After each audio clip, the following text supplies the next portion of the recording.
సంబంధించి చూస్తే గత 5 ఏళ్ల పాలనలో సీఎం హోదాలో జగన్ తీసుకున్న కఠిన నిర్ణయాలు ఏమీ లేవు.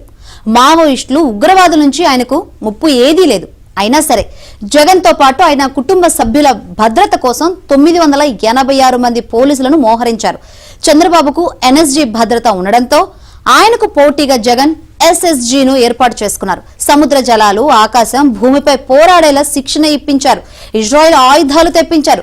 జగన్ భద్రత కోసం ప్రాణాలకు తెగించి పోరాడేలా 379 మందికి ప్రత్యేక శిక్షణ ఇచ్చారు.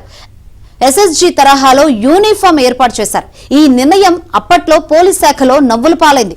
శత్రు దేశాలు, ఉగ్రవాదులతో ముప్పు ఉండే ప్రధానమంత్రికి స్పెషల్ ప్రొటెక్షన్ గ్రూప్ రక్షణ కల్పిస్తోంది.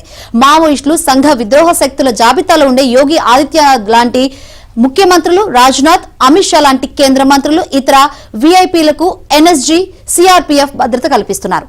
దేశంలో అతి కొద్ది మంది రాజకీయ ప్రముఖులకే సాయుధ కమాండోలైన ఎన్ఎస్జీతో కేంద్ర హోంశాఖ రక్షణ కల్పిస్తోంది.